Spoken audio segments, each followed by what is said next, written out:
시청자 여러분 안녕하십니까? 김세화입니다. 한국 사회의 어려움이 집약된 계층은 청년층이라고들 합니다. 청년들은 아무리 열심히 살아도 미래가 불투명하다고 보고 있습니다. 그래서 청년들은 19대 대선을 통해 좀 더 살기 좋은 사회가 되기를 간절히 바라고 있습니다. 하지만 청년들의 희망대로 될까요? 희망을 현실화하려면 어떻게 해야 할까요? 시사톡톡, 오늘은 현재 진행되고 있는 19대 대선을 청년들은 어떤 시각으로 보고 있는지, 청년들이 이번 대선을 통해 얻고자 하는 것은 무엇인지 청년들로부터 직접 들어보는 시간을 마련했습니다. 잠시 뒤에 뵙겠습니다.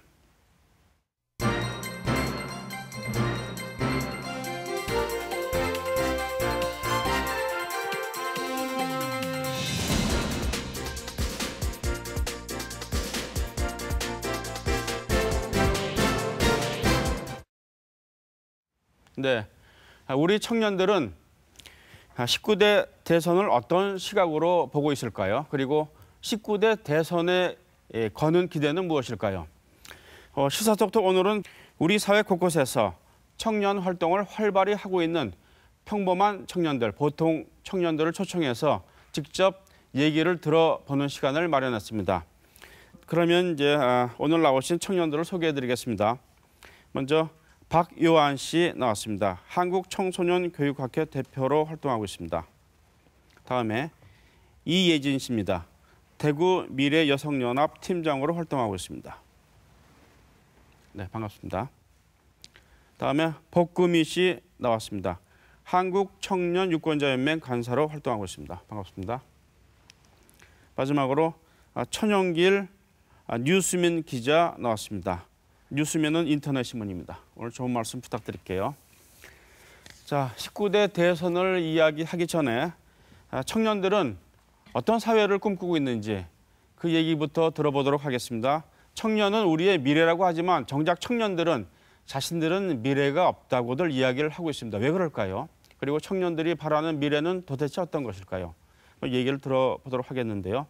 우리 박요한 대표부터 말씀을 해주실까요? 청년이라고 하면 과거로부터 지금까지 대한민국의 변혁의 중심에 서 왔습니다. 네. 그래서 한강의 기적, 네. 혹은 새롭게 본인들이 열심히 일하고 먹고 사는 문제를 해결하기 위해서 과거 세대부터 시작해서 자기 자신이 무엇인가를 하면 이것을 이루어낼 수 있다라는 희망적인 메시지들을 지니고 살아왔는데요. 네. 그런데 과거 세대와 미래 세대의 중심에 서 있는 이러한 청년들이 지금의 모습을 놓고 볼 때는 자신들이 먹고 사는 문제 혹은 불투명한 미래를 돌파하기 위해서 네. 어떻게 노력을 해야 될 것인가, 네. 거기에 대한 자신의 시간과 역량을 기울이는 데만 해도 온 역량을 쏟다 보니까 그 에너지가 부족한 것이 현실입니다. 네. 따라서 청년들이 희망하는 사회는 어쩌면 제가 바라볼 때는 지극히 평범하다고 말할 수 있는 과거의 한강 기적과 같은 자신의 미래를 위해서 일자리 걱정 조금 안 하고 학벌 걱정 조금 안 하고 스펙 걱정 안 하고 네. 결혼 걱정 안 하고 네. 연애 걱정 안 하고 누군가에게 현실을 털어놓았을 때 그 고민을 조금 더 귀 기울여서 들어주고 네. 답답하고 꽉 막힌 현실들을 조금 더 소통해서 위로해 줄 수 있는 그런 창구가 되어줄 수 있는 그런 사회가 대한민국이 되지 않으면 좋을까 그렇게 기대를 하고 있습니다. 네, 청년들이 희망하는 것은 그렇게 엄청난 것은 아닌 것 같아요. 네, 소소한 희망이죠. 네. 이예진 팀장은 어떻게 보세요? 네. 우리 청년들은 M4 세대라고 불려지고 있습니다. 네. 결혼, 육아, 그다음에 출산, 그리고 주택 마련, 취업까지 저희는 모든 것을 포기하고 있는 세대가 지금 현재의 청년인가 아닌가 싶습니다. 네. 그러다 보니까 헬조선이라고 이런 네. 신종어가 생기지 않습니까? 네.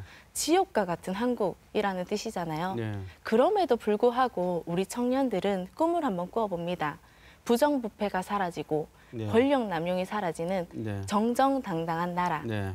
되기를 희망해 봅니다. 네. 우리 복금희 간사 어떻게 보세요? 네, 아까 말씀하셨다시피 청년 세대는 지금 3포 세대를 넘어서 뭐든지 포기해야 하는 M포 세대라고 불리고 있습니다. 네. 그리고 청년 10명 중 단 2~3명만이 비정규직에서 정규직으로 전환되는 가혹한 현실 속에서 살아가고 있습니다. 네. 본인들 스스로를 흙수저 라고 부르고 대한민국을 헬조선이라고 부르면서 절망적인 처지를 표현하고 있는데요.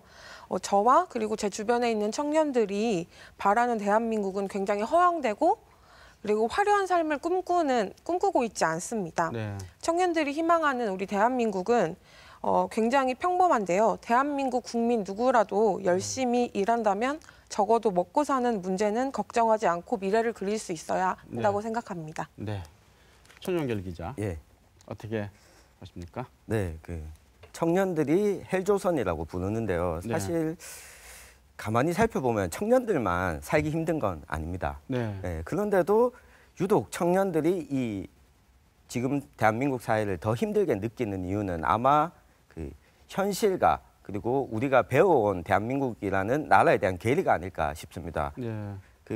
한 3, 40년 전에 부정부패가 당연시되고 정경유착이 당연시되는 네. 사회에서는 이것들을 대한민국 사회에서는 어쩔 수 없구나 포기하고 살았다면 네. 우리 청년 세대들은 초, 중, 고등학교를 거치면서 네. 공정하고 자유민주주의가 실현되는 나라라고 네. 교육을 받았습니다. 네.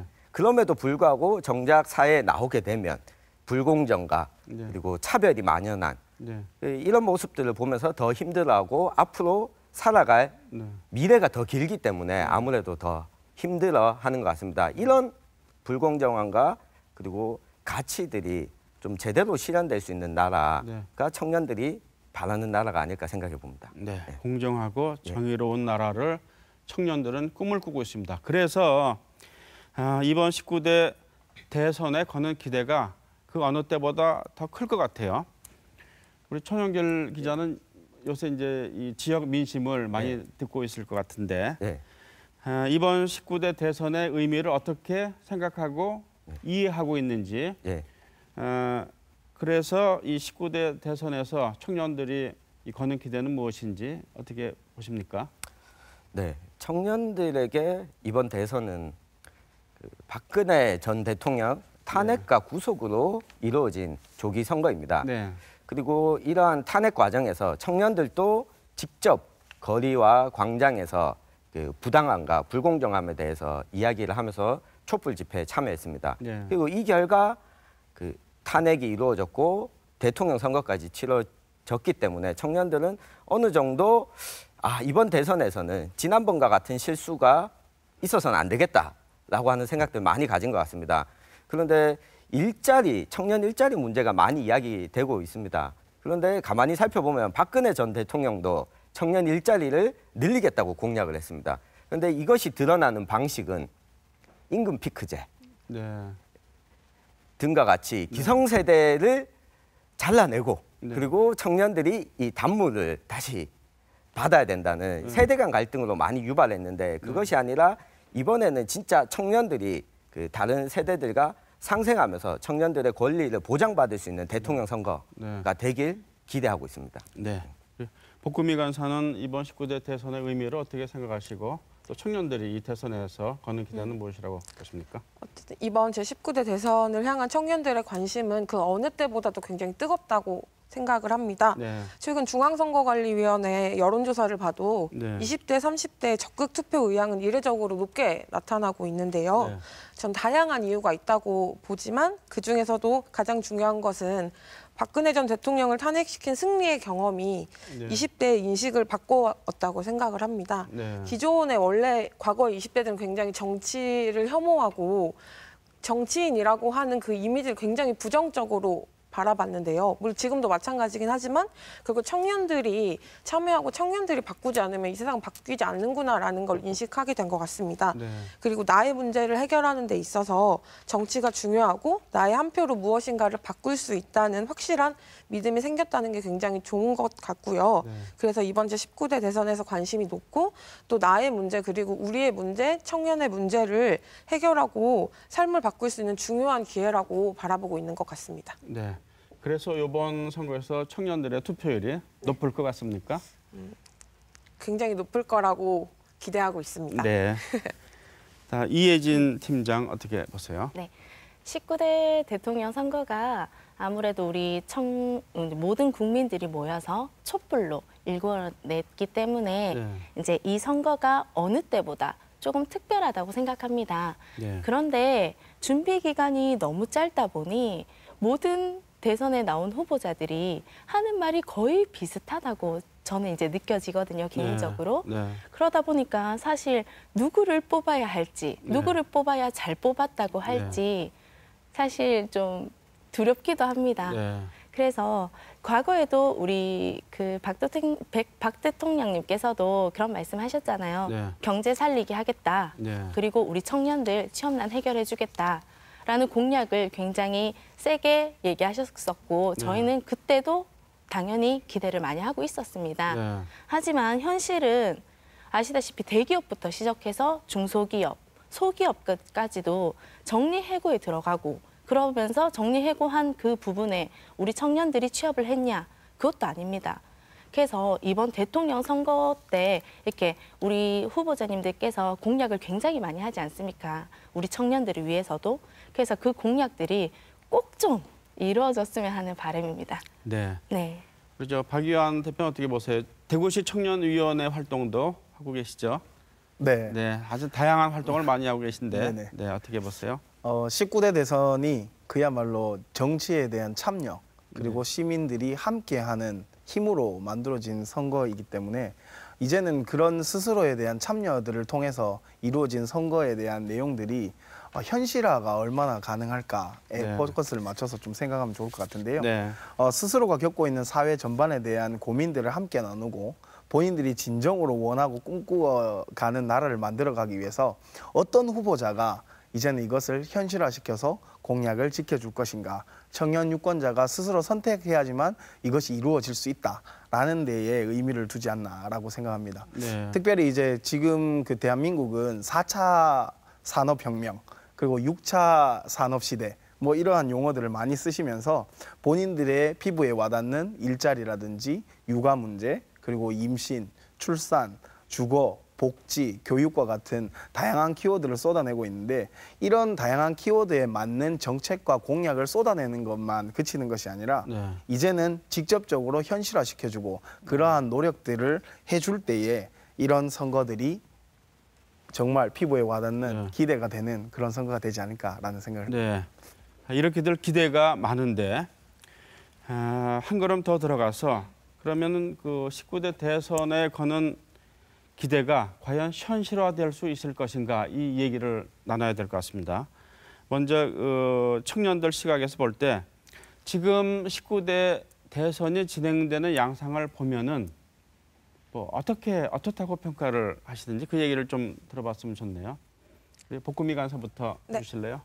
어쨌든 제19대 대선은 최순실의 국정농단과 박근혜 전 대통령의 탄핵소추와 파면으로 치러지는 조기 대선이어서 그런지 네. 유권자들의 관심이 매우 높은 것이 긍정적인 측면이라고 봅니다. 네. 특히 청년 유권자들의 관심이 매우 높아졌다는 네. 것이요.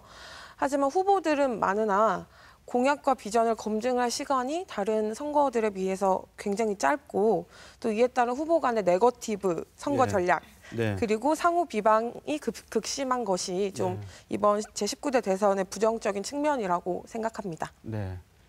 천용결 기자는 어떻게 보십니까?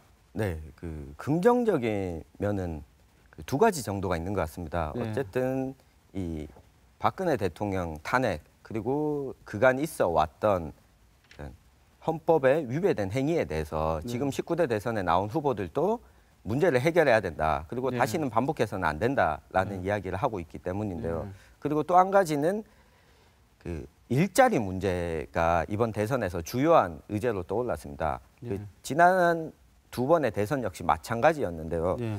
그런데 이게 일자리 문제가 그 우리 산업 경쟁력을 강화시키거나 네.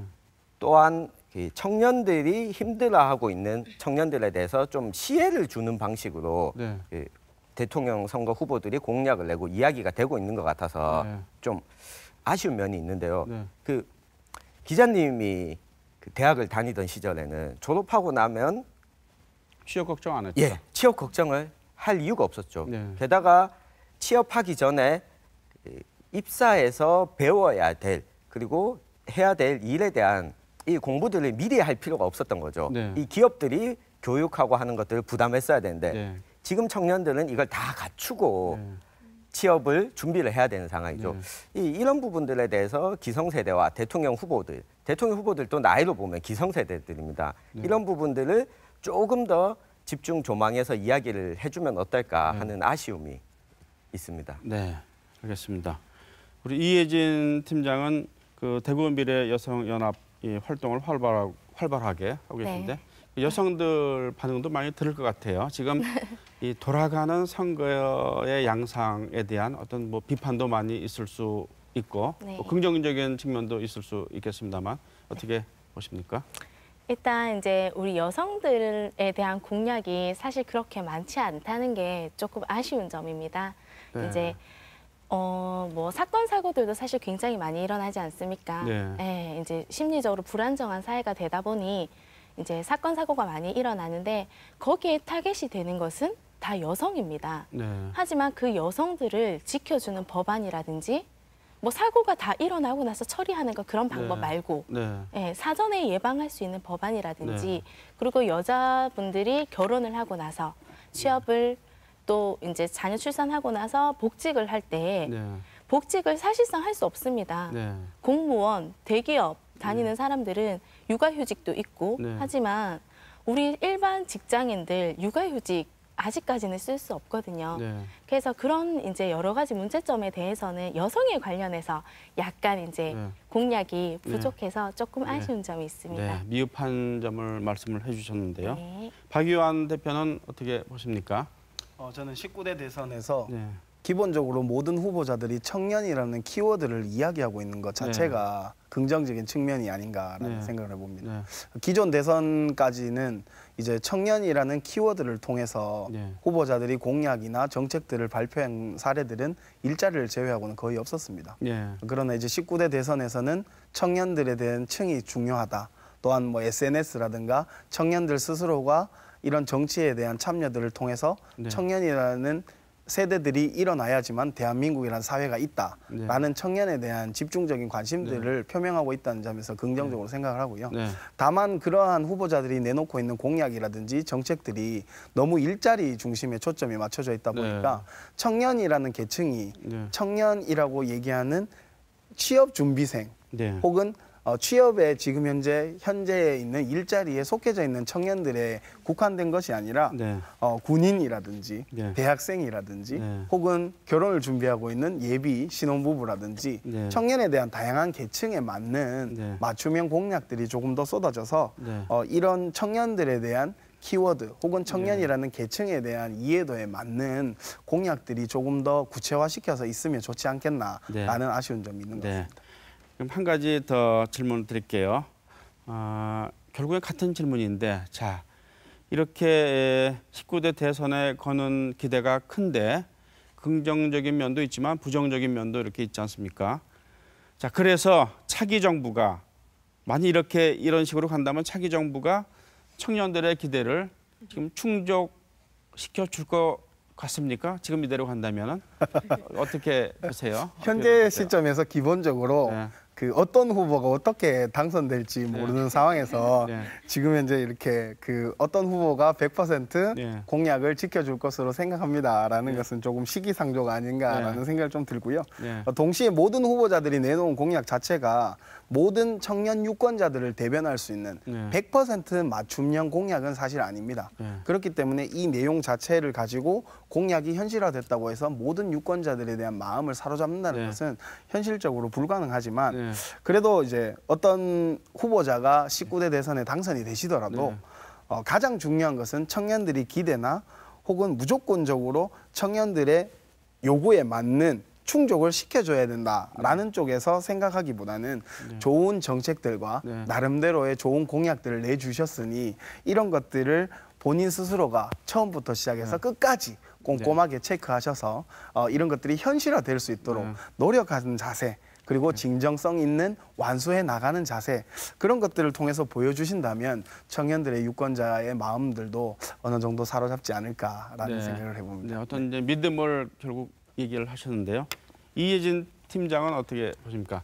그러니까 이런 식으로 간다면은 우리가 원했던 청년들이 원했던 이런 사회, 한국 사회의 모습이 대선 이후에는 실현될 것인가? 누가 대통령이 되더라도 조금 약간 좀 추상적인 질문 같기도 한데요. 그러니까 결국 기대를 하느냐 이런 질문입니다. 네, 누가 대통령이 되더라도 지금 공약하시는 모든 것들이 사실 네. 현실로 이루어졌으면 하는 게 네. 저희가 꿈이고 그것 때문에 저희가 네. 한 표를 행사하는 거 아니겠습니까? 네. 네, 기대 네. 한번 해봅니다. 네. 우리 복금이 간사는 어떻게 기대를 하세요? 사실 기대 굉장히 많이 하고 있는데 네. 저는 다음 대통령이 누가 되더라도 이 많은 문제를 해결할 수 있을 거라고 보지 않기 때문에 네.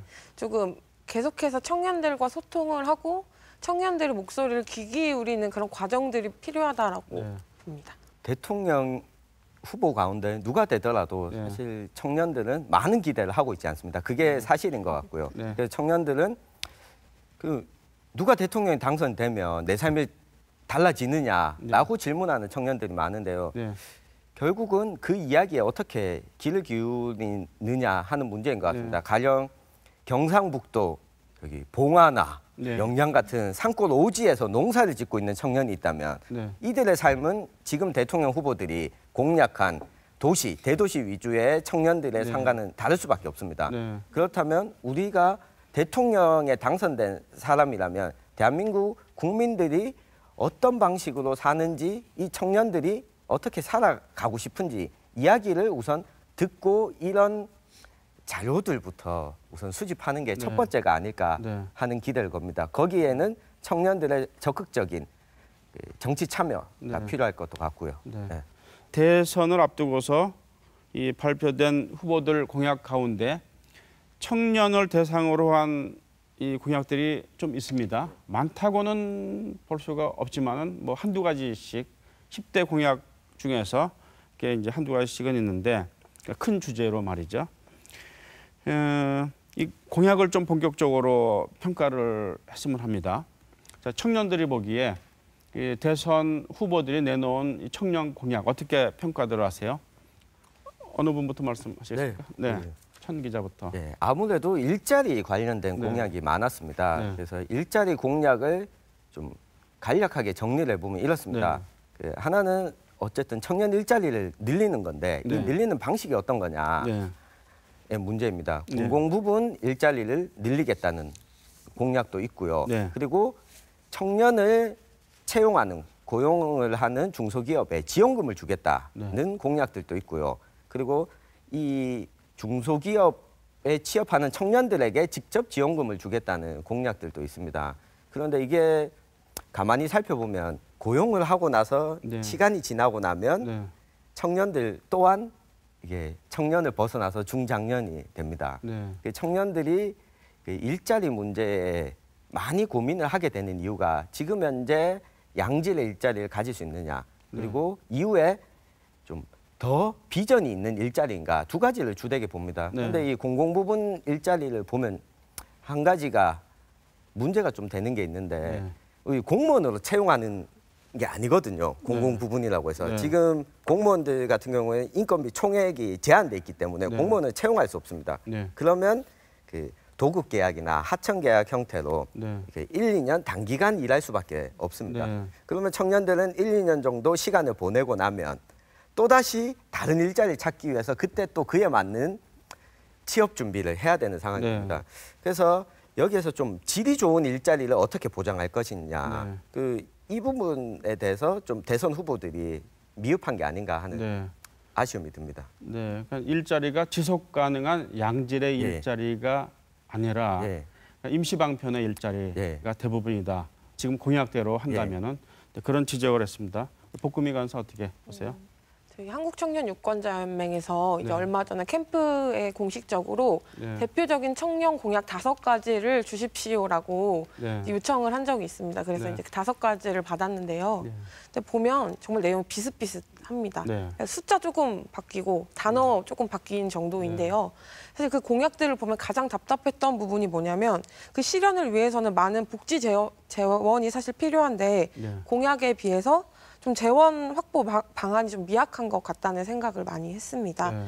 대부분의 후보들이 증세를 통해서 재원을 조달하겠다고 네. 이제 주장을 하고 있는데 이 증세의 초점은 사실 법인세 인상이잖아요. 네. 네. 근데 과연 대한민국에서 이 인상이 가능할지 굉장히 의문이 좀 들고 또 이에 대한 면밀한 검증이 좀 필요할 거라는 생각을 했고요. 네. 또한 이 청년 공약 이행을 위해서는 사실 국가 예산에 되게 5분의 1 정도 육박하는 그런 비용이 들 텐데 네. 이런 걸 백과점식으로 공약을 쭉 나열해서 우선순위 없이 공약 이행의 우선순위 없이 쭉 나열하는 것도 좀 문제점이라는 생각을 했습니다. 네. 그러니까 예산 집행에 있어서의 우선순위 그리고 법인세 감면 혜택을 먼저 이제 정리를 하고 그 다음에 최종적으로 뭐 법인세를 인상한다든가 무슨 그 예산을 확보할 수 있는 어떤 맵이 있어야 되는데 그런 것 없이 로드맵 없이 네, 그냥 일자리만 많이 네, 만들겠다. 나열식인 네. 것 같아서 좀 아쉬워요. 네, 우리 저 이혜진 팀장은 어떻게 보세요? 네, 최저임금을 1만 원으로 올리겠다는 공약들을 네. 했었습니다. 네, 근데 근로자는 너무 좋습니다. 네. 1만 원으로 올려주면 사실 아르바이트만 해도 저희 먹고 살 수 있습니다. 네, 그런데 한편으로 생각해 보면 저도 자영업을 잠시 했었지만 네, 일반 소상공인들 그리고 소기업들 1만 원을 올리면요. 사실 너무 힘들어질 수도 있습니다. 네, 그로 인한 또 정책을 또 만들어야 되는데 네. 거기에 대한 방안이 실질적으로 마련되어 있는가 네. 그것도 너무 궁금하고요. 네. 그리고 OECD 국가 중에서 저희 나라가 임금 격차가 가장 큰 나라라고 합니다. 네, 그 중에서도 특히 대구가 네, 1위라고 합니다. 네, 임금 격차가 이렇게 너무 많이 나는데 우리 청년들 일자리 많이 만들어주고 임금 올려주겠다. 그러면 실질적으로 우리 대구 지역은 임금이 올라갔나요? 최저임금도 못 받고 일하는 청년들이 너무나도 많습니다. 네. 그거를 조사하는 조사관들도 많이 필요하고요. 네, 네, 그래서 우리 국민들, 청년들이 떠나지 못하게 우리 대구도 그다음에 우리나라도 우리나라를 지켜야 한다고 생각합니다. 네. 네.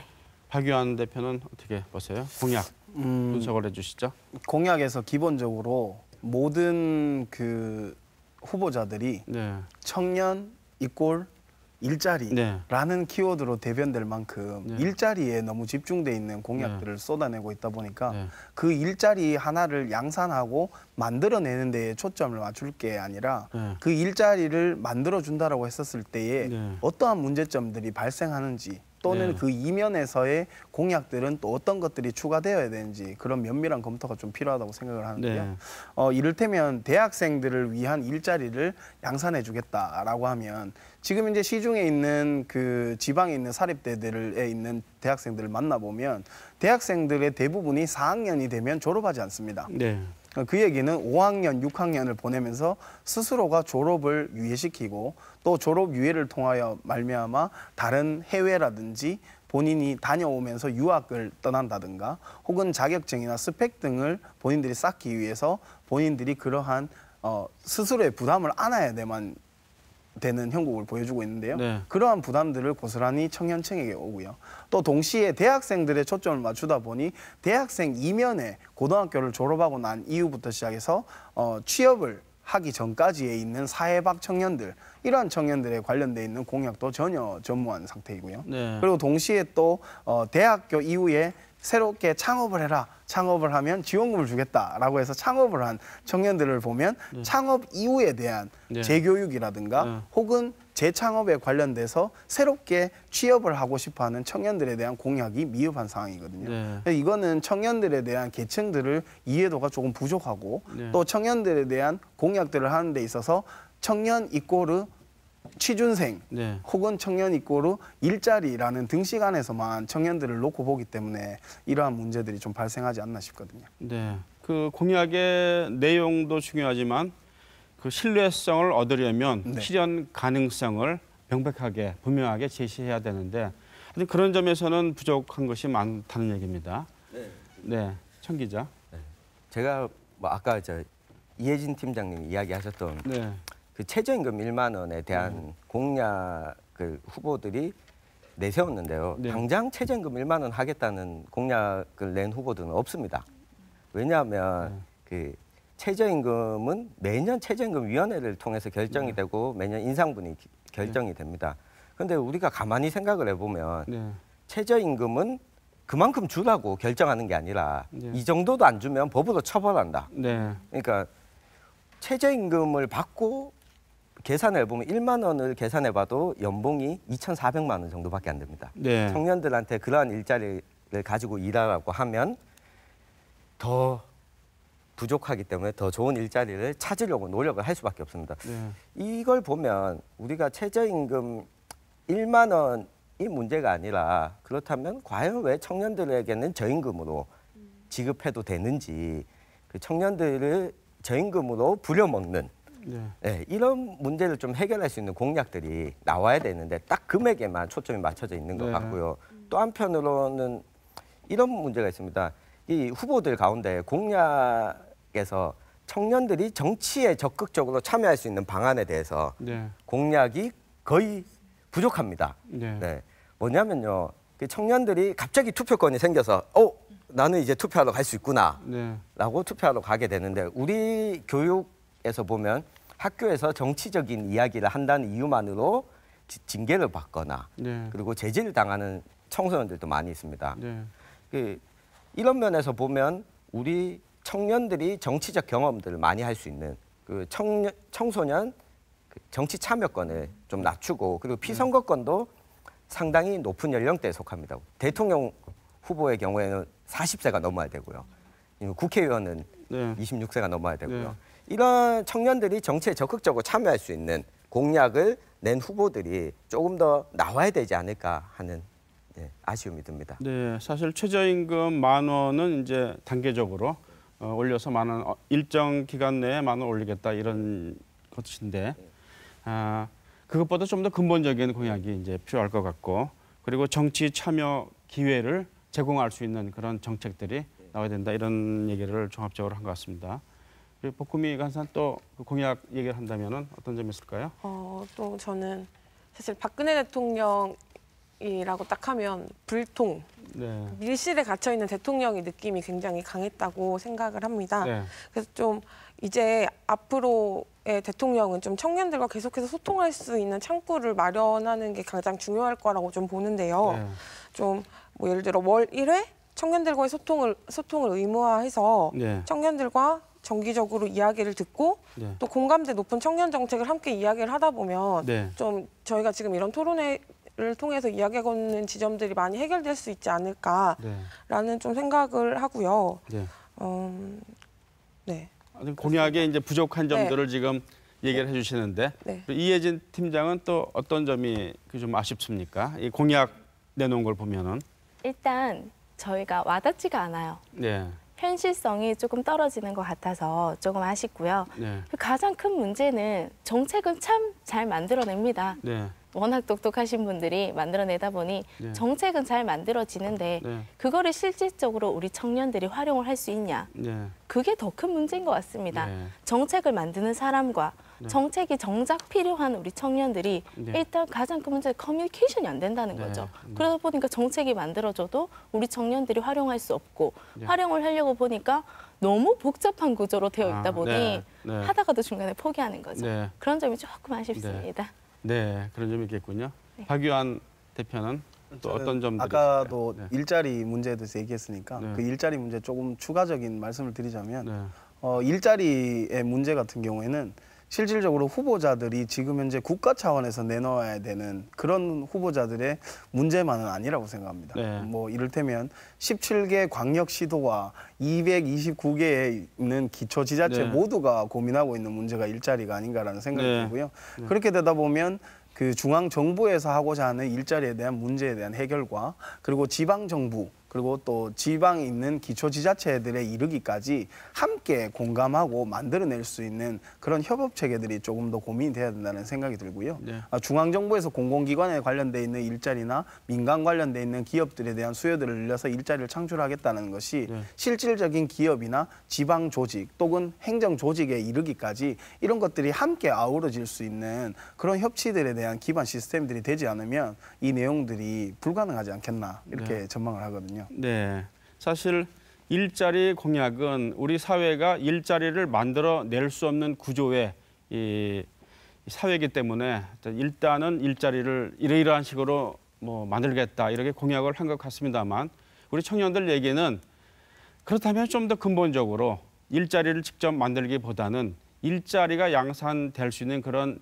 경제 산업 구조를 만들어라 이렇게 생각하고 있는 것으로 이해를 하면 될 것 같습니다. 자, 그런데 한 가지만 더 짚고 넘어가겠습니다. 이렇게 뭐 일자리든 뭐든 이렇게 공약을 내면은 이 청년들 사이에서는 회자될 수 있겠지만 기성세대의 주목을 잘 못 받잖아요. 부각된 적이 별로 없는 것 같아요. 그리고 끝나면은 그냥 사라져버리고 청년들은 더 좋아지지 않지 않습니까? 더 나빠지는 것이죠. 왜 그럴까요? 그건 왜 그렇게 된다고 보십니까? 이 기성세대가 이제 청년을 이해 못한다라고 볼 수도 있을 것도 같고 또 그렇다면 청년은 활발하게 주장하는가? 청년들은 침묵해서 그런 거 아닌가? 뭐 이렇게 반론도 있을 수 있고 한데 그거 한 가지씩만 더 말씀을 해주시죠. 이번에 이혜진 팀장부터 해주실래요? 사실 지금까지 우리 청년들은 침묵하고 있었던 것도 사실입니다. 네. 왜냐하면 저희가 목소리를 낸다고 해서 이 정치가 바뀌지 않고 나라가 바뀌지 않는다는 것을 네. 알고 있기 때문에 사실 힘을 내서 얘기하는 사람도 있지만 일부 네. 거의 대부분의 우리 청년들은 사실 침묵하고 있었던 것도 사실이라서 저희가 이제 여기에 대해서는 이제 기성세대가 우리를 뭐 무시했다 그런 네. 건 좀 아닌 것 같고 네. 저희도 이제 정치에 조금 관심을 가지고 참여를 해야 한다고 네. 저는 생각합니다. 네. 네. 우리 박 대표는 어떻게 보세요? 저는 한 부류에 대한 문제점을 찾기보다는요. 네. 이것을 공동의 문제로 좀 인식하는 과정들이 우리 사회에 좀 필요하지 않나라고 보거든요. 네. 뭐 예를 들면 기성세대는 기성세대가 청년을 이해하는 방식이 있고 네. 또 기성세대들이 만들어 놓으신 공약이나 정책들을 풀어내는 행정에 대한 조직이 있고 그리고 이 행정 조직들을 움직이게끔 하는 유권자들 그리고 청년들 스스로의 목소리가 동시에 대변돼야지만 이것들이 아울려서 네. 새로운 정책들이 입안화되고 만들어진다라고 생각을 하거든요. 네. 그러면 기성세대들은 청년들과의 소통 그리고 본인들이 이때까지 경험해왔던 대한민국 사회에 대한 이해 방식을 얘기하기보다는 네. 청년에 대한 공감대와 행정 조직과의 커뮤니케이션을 하는데 힘을 좀 보태고 네. 행정 조직들은 이러한 내용들을 청년과 그리고 기성세대 간의 중점에 서서 실질적인 공약들이 이루어질 수 있도록 거기에 최선의 노력들을 다하고 또 청년들은 사회에 대한 정치 참여나 본인들의 목소리를 낼 수 있는 다양한 방식들을 통해서 이것들이 동시에 이루어져야지만 이런 내용들이 이루어지지 않겠나라는 생각을 좀 해봅니다. 네. 그런데 지금까지는 그렇게 이제 안 됐다는 네. 얘기인데요. 저는 사실 지난 선거 때를 바라보면 사실 네. 청년들을 겨냥한 공약들이 굉장히 많이 나왔었다고 생각을 하거든요. 네. 그래서 청년팔이라는 단어가 있었어요. 그래서 네. 선거 때마다 청년을 판다 후보들이 이런 네. 얘기까지 있었는데 네. 그리고 또 기성세대들도 청년 문제의 심각성을 모른다고 저는 생각하지 않습니다. 네. 근데 하지만 선거 후에도 청년의 삶이 달라지지 않는 이유는 여러 가지가 있겠지만 어쨌든 후보자들의 공약 의지가 없었다는 것과 네. 또 청년 문제는 사실 그 후보자들이 낸 공약 몇 개 이뤄진다고 해결할 수 있는 부분이 아니라고 생각을 네. 합니다. 네. 우리 사회가 해결해야 할 많은 현안들과 거미줄처럼 얽혀 있는 것이 청년 문제이기 때문에 단기적인 처방을 논하는 그 공약들만 내세웠기 때문에 네. 지금까지 청년의 삶이 달라지지 않았다고 생각합니다. 네. 선거철만 되면 청년들 공약이 많은 이유는 사실 간단하죠. 그 선거 전에는 네. 그 정치를 하는 집단에서 청년들과 만나서 상시적으로 커뮤니케이션을 한다거나 그 정당에서 청년들에게 발언권을 주어진다거나 네. 하는 관계가 없죠. 네. 그런데 선거철이 되면 청년들도 일정 정도 표를 가진 유권자가 되기 때문에 네. 이 손에 잡히지 않는 유권자의 표를 얻으려면 결국 공약으로 선심을 사는 수밖에 네. 없게 되는 거죠. 그래서 선거철이 되면 청년 공약이 나오지만 선거가 끝나고 나면 투표가 끝났기 때문에 굳이 다시 만날 필요가 없는 상황인 거죠. 네. 그래서 제가 보기에는 앞서서도 이야기 드렸지만 청년들이 적극적으로 정치에 참여할 수 있는 네. 그리고 이런 경험들을 할 수 있는 기회들을 정치하시는 네. 분들이나 정당에서 제공해야 된다. 그러려면 차기 당선되는 대통령은 네. 그 청소년들도 정당에 가입하고 이러한 활동을 할 수 있는 네. 고민을 좀 검토해봐야 될 때가 아닌가 생각합니다. 네. 정치인들이 보통 때는 젊은 세대를 거북하게 생각하다가 네. 선거 때만 되면은 또 이제 표가 생각난다 결국 이런 얘기인 것 같습니다. 자, 지금까지 정책, 대선 후보들의 정책에 대한 청년들의 비판을 들어봤습니다. 자, 그렇다면요. 청년들이 이제 원하는 것들 간간히 말씀을 하셨는데 이 원하는 것들을 정책화 시킨다면은 어떤 정책들이 나와야 될 것 같습니까? 어떤 정책들이 우리 미래 세대를 위해서 필요하게 될 것 같습니까? 그 얘기들을 좀 해줬으면 좋겠습니다.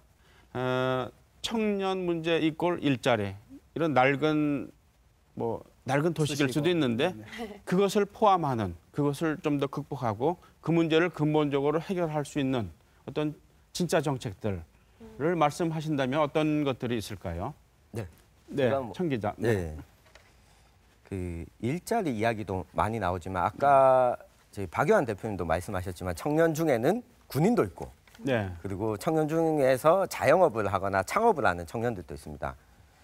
이런 걸 살펴봤을 때 청년들에게 사실 제일 중요한 정책은 실패할 수 있는 기회를 주는 것이라고 봅니다. 네. 실패하더라도 다시 재기할 수 있는 네. 그리고 다시 뭔가 도전할 수 있는 사회적 안전망, 사회적인 그 복지 시스템이 마련돼 있다면 청년들이 창업을 하는 걸 두려워하지 않고 네. 취업 준비를 하다가도 내가 준비하던 이게 조금 어려우면 내가 이것도 한번 해봐야지. 이걸 하더라도 다시 뭔가 시작할 수 있는 기회가 주어진다면 청년들에게 네. 청년들은 고민하거나 두려워하거나 도전하는 걸 두려워하지 않을 거라고 봅니다. 그런데 지금은 1년, 2년이 지나고 나면 네. 나이가 1살, 2살 더 먹게 되면 패배할 수밖에 없다. 뒤로 밀려날 것 같다라는 불안감 때문에 그 청년들이 뭔가 새로운 도전을 한다거나 창업을 할 수 있는 용기를 가지지 못하는 것이죠. 그래서 사회적 안전망을 우리 대한민국이라는 사회가 정부가 좀 갖춰주는 게 가장 중요한 정책이 아닐까 생각합니다. 네. 그러니까 일자리 한두 개보다 실패해도 다시 일어설 수 있는 사회 구조를 만들 수 있는 그런 정책이 필요하다는 말씀인데 예를 들 수 있을까요? 네. 예를 들면 저는 이렇게 봅니다. 그 청년 창업과 관련된 네. 지원 정책을 각 네. 후보들이 공약을 많이 냈습니다. 네. 그런데 지원하는 것만 있지 네. 이게 실패했을 때 네. 다시 회생할 수 있는 정책에 대한 부분은 없어요. 벤처기업 100개가 생기면 그중에 한두 개를 제외하고는 빚더미에 올라앉습니다. 네. 그렇기 때문에 실패했을 때 여기에서 문제를 해결할 수 있는 프로세스까지 좀 지원을 해주는 네. 공약과 또 한 가지는 청년들이 그 정치에 참여한다고 하더라도 네. 이게 선거 공영제이기 때문에 돈을 내고 기타금을 내고 진행을 해야 되잖아요. 창업을 해도 그렇고 뭔가 배우고 싶어도. 네. 근데 이걸 위해서 다시 또 아르바이트 시장을 저임금의 아르바이트 시장에 가기 때문에 네. 청년들이 마음 놓고 도전해 볼 수 있는 네. 그러니까 일종의 청년 수당, 네. 청년 기본소득 형태의 네. 청년들을 위한 좀 지원책이 네. 마련되어 있어야 하지 않을까 생각합니다. 네. 복금이 간사. 네, 저는 그 후보자들이 낸 청년 공약들 중에 어느 하나 중요하지 않는 것이 없다라고 생각을 합니다. 네. 몇 가지 키워드들이 있잖아요. 네. 일자리 문제 계속 나오고 있고 주거 문제, 네. 그리고 등록금 문제, 네. 그리고 군 문제도 그렇고 사실 우선순위를 따지는 게 사실 힘들 정도로 되게 모든 게 중요한데 어쨌든 청년 문제 해결하기 위해서 전 좀 거시적으로 바라보면 네. 지금 우리나라의 청년 정책은 정책에 따라서 각 부처별로 사실 산발적으로 이루어지고 있잖아요. 그래서 이게 좀 큰 문제가 아닌가라는 생각을 좀 해봤습니다. 그래서 지금 후보자들이 낸 청년 공약도 어쨌든 산발적으로 실시를 하게 된다면 네. 좀 예산 낭비를 불러올 수도 있고 네. 또 부처별로 통합적이고 장기 전망적인 시각에서 정책을 수립하기가 좀 어려운 부분이라고 생각을 해서 네. 저는 좀 청년 정책을 담당할 수 있는 청년 미래부를 신설하는 게 좋겠다라는 네. 생각을 좀 해봤습니다. 네. 연구 불변적으로 네, 아예 청년 문제를 해결할 수 연구하고. 있을 때까지 계속해서 네. 연구하고 집행할 수 있는 네. 그런 부를 네. 좋은 방법인 것 같은데요. 어떻게 생각하세요?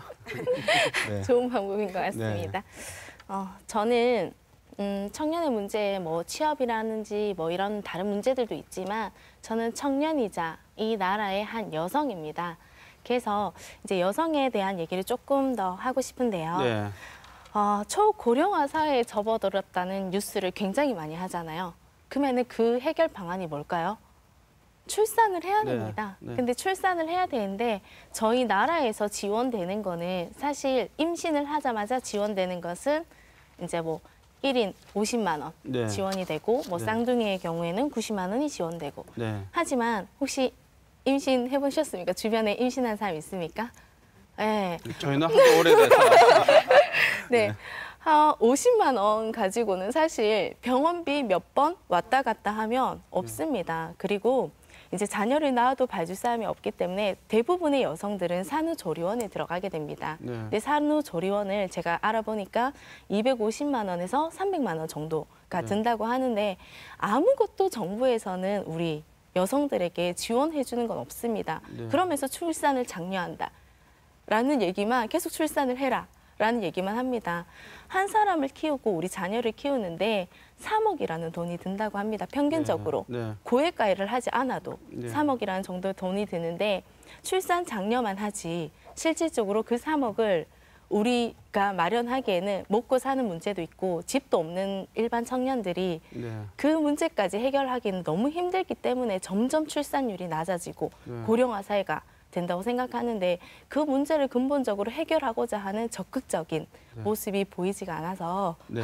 조금 아쉽습니다. 네, 그런데 사실 네. 250만 원을 지원한다든가 네. 뭐 3억씩 지원한다든가 사실 그렇게는 또 할 수 없는 거 아니겠습니까? 그 예산 문제도 있고 그것이 어느 정도 지원하는 것은 몰라도 이게 다 지원하는 것이 바람직한 것인가? 일단 먹고 사는 방법을 알 수 있게 해주는 것이 더 이제 중요한 것이고 핵심인 것 같은데 그럼 어떻게 해야 되겠어요?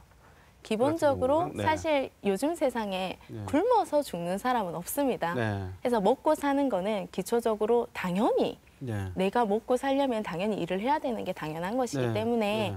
그건 당연한 거라고 생각하고 요거는 약간 좀 부수적이라고 네. 네, 저는 생각합니다. 어떻게 보면은 돈을 지원해 주지 않아도 좋으니까 그 부부 두 사람이 충분히 좋은 양질의 직장 생활을 할 수 있도록 해달라 뭐 이렇게 이제 정리할 수도 있을 것 같아요. 네. 박유한 대표는 어떤 정책들, 진짜 정책들은 어떤 것들이 있어야 된다고 보세요? 청년 정책을 저는 이야기를 하시니까 청년 정책이라는 것을 이야기하기 전에 네, 도대체 국가에서 이야기하고 있는 청년이라는 네. 존재는 어떤 사람인가에 네. 대한 정립부터 해야 되지 않나라고 생각이 드는데요. 네, 기본적으로 이야기를 할 때 청년들을 과연 연령이라는 차원에서 뭐 만 19세 이상부터 몇 세까지의 네. 청년들이 청년이다라고 인정을 해야 될 건지 네. 아니면 대학을 졸업하기 전부터 대학을 졸업하고 난 이후에 몇 년까지가 청년이라고 할 건지 아니면 취업 전선에 이미 와 있는 사람들이 청년이라고 볼 것인지에 네. 대한 정확한 개념에 대한 정립부터 하는 것이 먼저이라는 생각이 들고요. 네. 그리고 그것들을 하기 위해서 기본적으로 국가적 차원에서 해야 되는 것은 광역 17개의 시도와 그리고 229개에 있는 기초지자체들이 함께 나서서 중앙정부와 함께 청년이라는 키워드에 맞는 수요자가 도대체 몇 명인지를 네. 데이터베이스화 시키는 것이 네. 좀 중요하다고 생각합니다. 네. 그래서 실질적인 대학생은 몇 명이고 네. 이 대학생 밖에서 휴학하고 있는 학생들은 몇 명이고 네. 또 그 이면에 군대에 가 있는 군에 휴학하고 있는 인원들은 몇 명이고 그리고 또다시 사회 밖에 왔었을 때 청년들이 지금 현재에 몇 명이 취업을 원하고 있고 취업 이후에는 몇 명이 창업을 했고 또 몇 명이 도대체 지금 현재 취업 전선에 들어서서 근로를 하고 있는지에 대한 국가적인 시스템들이 갖추어져야지 네. 정확한 청년에 대한 정책들이 더 잘 나올 수 있지 않나라는 게 우선 과제라고 생각이 들고요. 네. 네, 그렇기 때문에 그런 의미에서 볼 때 저는 이제 그 교육에 대한 어떤 그 일들을 하고 있으니까 교육적 입장에서 한 가지 정책을 이렇게 내놓는다면 네. 지금 현재 앞서서 말씀드린 대로 대학생들 중에서 5학년, 6학년 이 굉장히 많습니다. 네. 그 말은 4학년이 되게서는 졸업을 하지 않는다는 뜻이죠. 네. 그 학생들이 대부분 다 취업을 위한 준비, 스펙을 위한 공부, 그리고 해외 유학, 그리고 스스로 휴학을 통해서 새로운 취업들을 준비하고 있는 단계에 있기 때문에 그들을 위한 다양한 취득을 위한 시스템이나 지원비 마련 등이 우선 절실하다고 보이고요. 네. 그러다 보면 당연히 대학생 이외에 휴학을 하고 있는 학생들이나 대학에 진학하지 못했던 10여 %에 있는 청년들은 그 혜택에 대한 이면에서 소외되기 때문에 그들을 위해서도 사회 밖에서 재취업 혹은 취업을 위한 기회들을 갖기 위한 기본적인 교육에 대한 시스템들이나 혹은 그들이 청년들로서의 권익을 또 누릴 수 있도록 고등학교 이후에 대한 새로운 그런 시스템들에 대한 교육들을 신설해 주는 것이 좀 좋지 않겠나 그런 생각을 봅니다. 네, 지금 좋은 그 정책, 그 희망하는 정책들을 많이 말씀하셨습니다. 그 사실 이제 청년부 신설했으면 좋겠다라는 얘기도 나왔지만은 기존의 그 지방자치단체 차원에서 지방정부 차원에서도 청년국을 신설하자, 청년과를 신설하자 뭐 이런 주장도 사실은 많이 있었는데 어쨌든 여러분들 청년들께서 그 주장하신 그런 이제 정책들 그리고 기존에 나와 있는 이런 정책들을 관철시키려면은 무엇이 필요할까요? 청년들은 또 무엇이 필요할까요? 그 얘기를 간단하게 좀 말씀을 해주시죠. 네, 좀 말씀드리고 싶습니다. 실제 사례인데요. 네.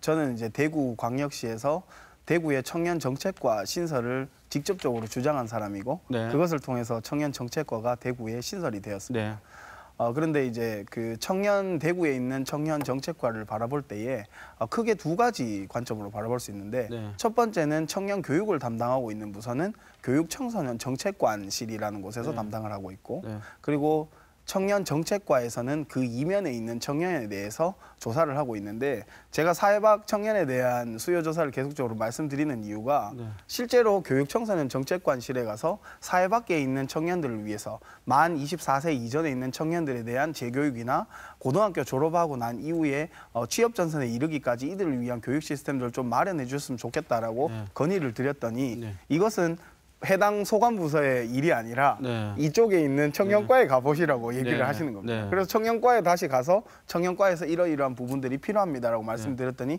아직까지 우리 과에서는 이러한 업무들을 담당하지 않는다고 말씀하십니다. 그러면 결국 아무리 청년이 좋은 정책을 이야기하고 관에서 이런 것들을 만들어내더라도 이것을 함께 만들어낼 수 있는 행정 조직들이 움직여지지 않으면 실제 정책으로 이어지기 어렵다라는 생각을 하거든요. 네. 이혜진 팀장은 어떻게 생각하십니까? 어떻게 관철시켜야 될까요? 청년들의 네. 주장을. 앞에서도 말씀을 한번 드렸었는데 이제 우리 청년들과 그다음에 정부, 지자체에서 일단 커뮤니케이션이 안 되니까 그게 가장 큰 문제라고 봅니다. 당연히 뭐 정책을 만들어내도 우리 청년들이 활용하지 않으면 그 또한 아무것도 필요 없는 게 아닙니까? 그래서 이렇게 지금 현재처럼 따로 국밥이 아니라 정부에서는 이제 우리 청년들의 소리를 귀 기울여서 듣고 그리고 나서 정책을 펴서 그 정책을 우리 청년들이 충분히 활용할 수 있도록 해야 된다고 생각합니다. 네. 듣게 하려면 어떤 방법을 써야 될까요? 일단 뭐 청년의 모임들이 굉장히 많지 않습니까? 거기에 우리 청년들도 참여를 해야 됩니다. 내 목소리를 내가 내지 않으면 아무도 내 목소리를 들어주지 않습니다. 그래서 우리 청년의 모임에 이제 굉장히 많은 모임들이 있으니까 거기에 참여를 해서 그 참여한 사람들의 팀들을 사실 정부에서도 다 거의 대부분 알고 있지 않습니까? 등록도 하고 SNS도 하고 뭐 많은 것들을 하니까 그런 걸 이제 알아내서 이제 청년들과 소통을 직접 만나서 예를 들어서 뭐 시장님과의 소통의 시간을 갖는다든지 이렇게 해서 정말 우리 청년들이 이제 하고 싶은 말들 그리고 그것들을 바라는 정책들 활용할 수 있는 정책들이 되었으면 좋겠습니다. 네, 복금미 간사는 어떻게 생각하세요? 저는 아까도 말씀드렸다시피 어쨌든 청년 정책을 전담하는 청년부를 신설을 하고 또 국회 내에도 상임위원회를 설치를 좀 해서 효과적으로 청년 정책 수립과 집행을 가능하게 하는 것도 중요하고 또 사실 지금 어쨌든 청년들이 직접 정치에 참여하는 것이 중요하다라는 생각을 좀 합니다. 네, 천연결 기자는 어떻게 생각하세요? 앞서서 이혜진 팀장님이 이야기하셨던 그 산후조리원 예를 들어서 한번 보겠습니다. 저도 아이가 둘이 있어서 적극 공감하는데요. 사실 이 문제는 그러니까 사회적 안전망을 어떻게 구축할 것이냐, 공공산후조리원이 좀 정부나 지자체에서 마련되면 돈을 직접 지원하지 않더라도 쉽게 해결될 수 있는 부분입니다. 이런 측면에서 봤을 때 이 정책들을 이끌어내려면 결국 지속적인 정치 참여의 방식인데요. 대통령 선거를 앞두고는 사실 한 가지밖에 없죠. 투표. 최선의 투표는 없습니다. 한국 정치 구조상에서 최선보다는 차선을 뽑는 어쨌든 투표장에 나가서 네. 내가 원하는 정책을 100% 실현해 줄 거라고 믿고 투표하는 것이 아니라 차선을 택하고 나서 이후에 지속적으로 감시할 수 있는 그 청년들이 직접 선거 이후에 정치에 참여하는 기회들을 스스로 늘려나가는 게 지금 시기에 제일 우선이 아닌가 싶습니다. 네. 오늘 활발한 토론 감사합니다. 시청자 여러분, 청년들의 얘기 어떻게 들으셨습니까? 시간이 다 돼서 그 청년들 또는 기성세대에게 하고 싶은 말씀 간단하게 한 말씀 하시고 오늘 토론 마무리하겠습니다. 우리 천영길 기자부터 해주시죠. 네, 이번 19대 대선은 5월에 치러집니다. 그리고 인수위 기간이 없습니다. 그러면 청년들뿐만 아니라 대부분 시민들에게 영향을 미칠 정책들도 바로 시행된다고 보여집니다. 네. 그렇기 때문에 이 19대 대통령 선거에 꼭 직접 참여하고 이야기해 주셔서 청년이 당당할 수 있는 나라를 만드는 데 기여를 해 주셨으면 좋겠습니다. 네, 박구미 간사. 제19대 대선은 청년의 미래입니다. 이 영상을 보시는 많은 유권자들이 청년의 미래에 꼭 투표를 해주셨으면 좋겠고요. 네. 대선 이후에도 더 나은 대한민국을 위해 함께 머리를 맞대고 고민하는 그런 자리들이 많이 생겼으면 좋겠습니다. 네, 이혜진 팀장. 2002년 다 기억하시나요? 우리 국민들은 누가 말하지 않아도 꿈은 이루어진다는 그 슬로건을 가지고 활동했었고 2017년 누가 강요하지 않아도 촛불을 들고 우리는 광장으로 나갔습니다.